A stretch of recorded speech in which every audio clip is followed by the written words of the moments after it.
Hi guys. It's Wednesday, okay, so you don't have class today, but you do have an assignment, and this is it. So you're in the right place. Today, our title is Climate Change and Chemistry. Today, we're going to think about climate change, which you might not realize connects a lot to the science ideas that we're learning about.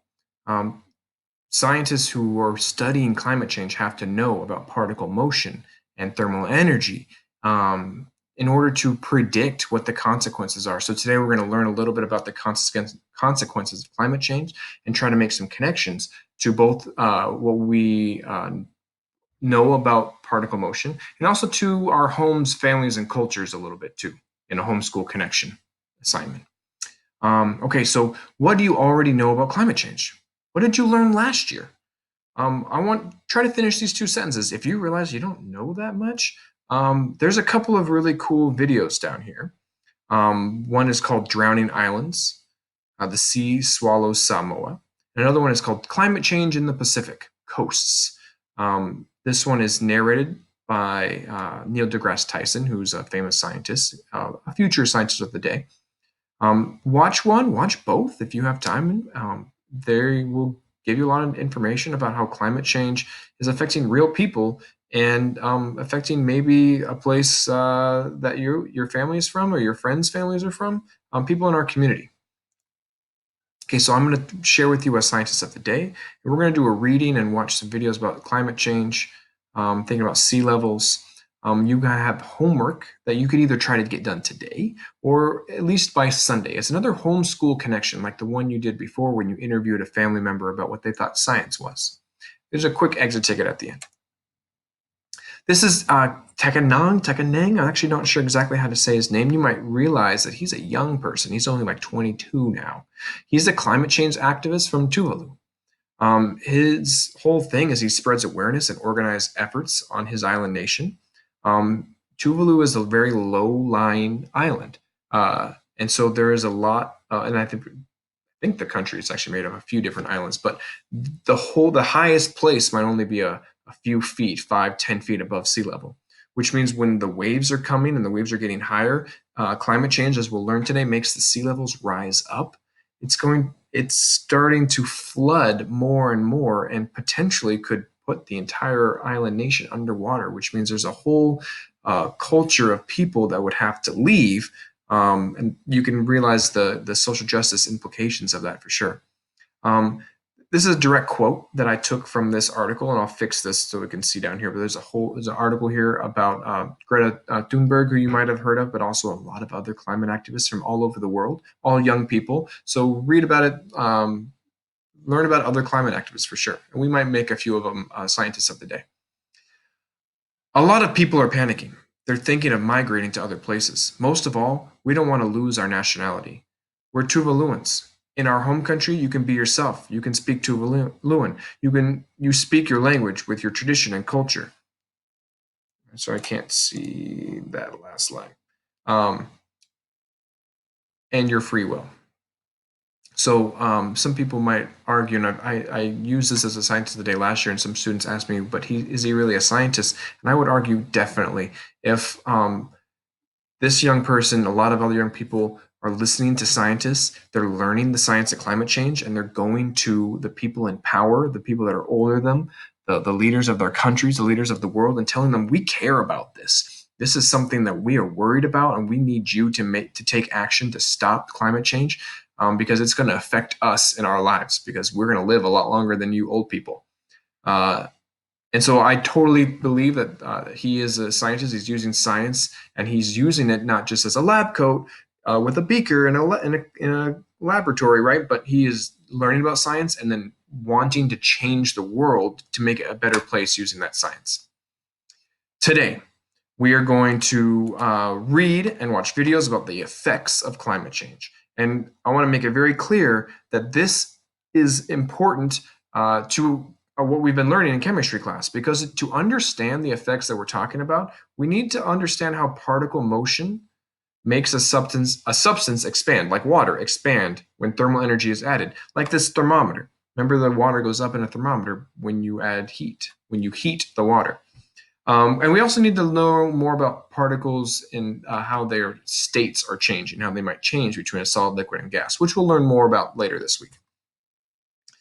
So I want you to keep those ideas in mind, like, oh yeah, we're learning about climate change, but we're still related to what we're learning about in chemistry. And look for those ideas in the reading today.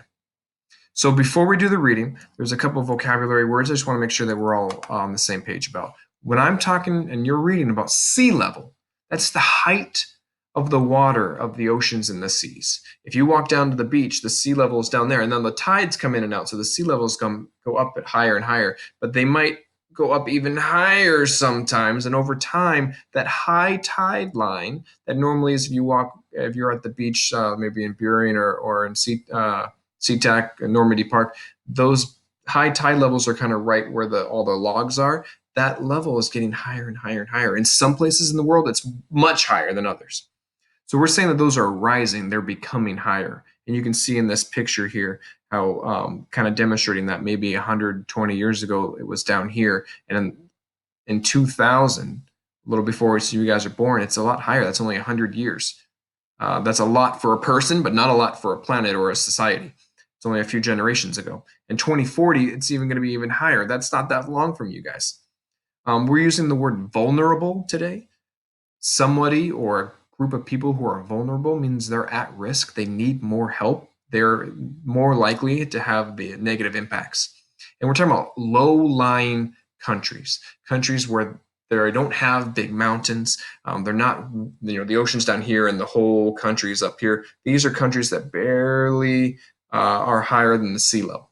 Okay? And there's some that exist in the Pacific we're going to focus on today, but also in Europe. Places like almost the entire state of Florida in the United States is a low-lying area, and just a little bit of ocean sea level will almost flood the entire state of Florida. Okay, so I want us to preview the text. This is always a skill you do before you go into a reading, especially a reading in like science or history class that's not a story about characters. This is like nonfiction. These are real ideas. Okay, so when you go to the reading, I want you to preview the headings. The title is Sea Levels Rise. A couple of the other headings are Why Sea Levels Are Rising. Think about as you read that title, that heading, like, okay, what is this next section going to be about? Get your brain ready to receive information, and it makes it easier to learn, to follow along with the reading.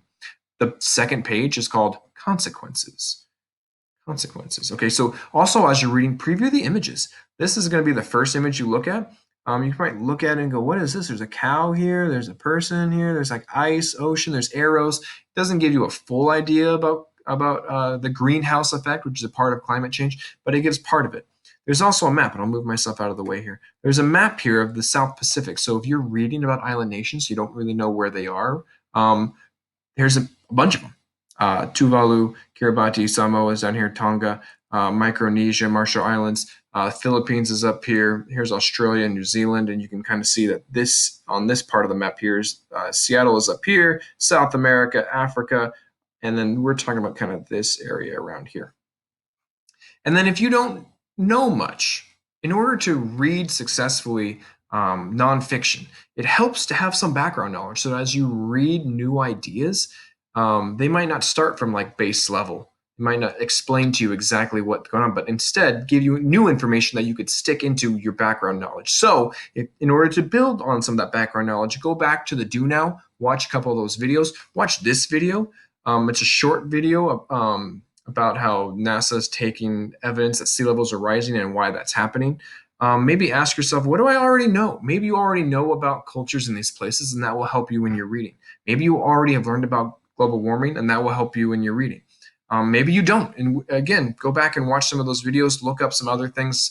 It's always important when we're reading nonfiction to try to get a nice baseline of information so that when you read new things, it's easy to stick that new piece of learning into a foundation you already have.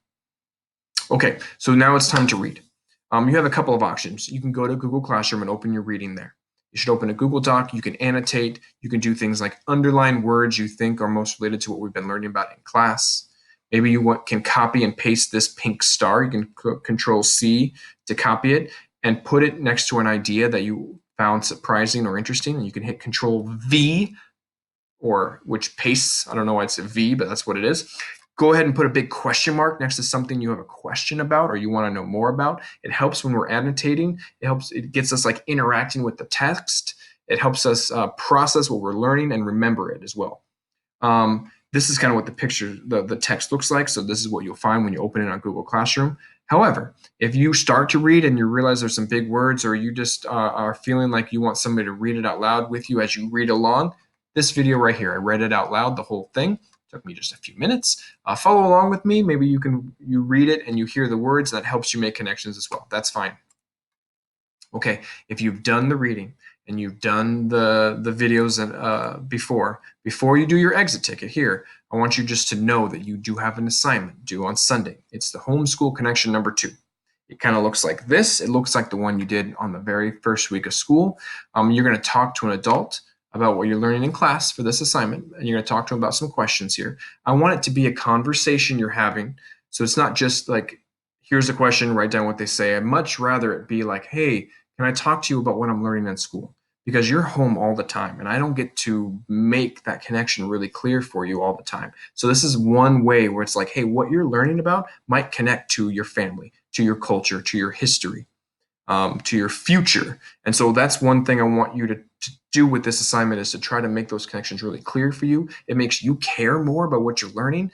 It brings your family in, so you can talk to what you're learning about with your family. They can give you new information that makes it relevant, to helps you engage with the learning. That's the goal. This video here on this page is me explaining this whole assignment. So when you get to this, play the video, watch me go through it, and you go, oh, okay, I understand what Mr. Murphy wants me to do with this, okay? Last slide that you're going to work on today, the exit ticket. Please take your time, take a couple of minutes for each question. That means this slide might take 5, 6, 7 minutes for you to do. There's just 2 questions. What is something you learned about climate change today? Go back. Look at the reading. Where did you put the star? Where did you put the question? What is some new information you learned that you didn't already know? Maybe go back and watch the videos again. You're like, wait, there was something in that video that made me go, oh, what? I mean, I learned things when I watched those videos, things that I didn't already know about climate change, specifically maybe how it was affecting communities in different places. And then I want you to try to, again, to make the connection between what we've been learning in chemistry class about ideas of particle motion, how particles change when you add or remove thermal energy. How does that help to explain the consequences of climate change, specifically maybe the sea levels? Go ahead and put that into your own words down here. It's enough for you to hear it in the reading, to hear it in a video, but in order for you then to remember, you have to like process it and put your ideas in order, and then help get it onto your fingers and type it out. That way you now have learned it, you can remember it in the future. That's it, guys. Thank you very much. The homeschool connection is due Sunday. I want you guys to try to get the rest of this work done today on Wednesday, so that we can keep moving forward on Thursday and Friday of this week. All right, stop it.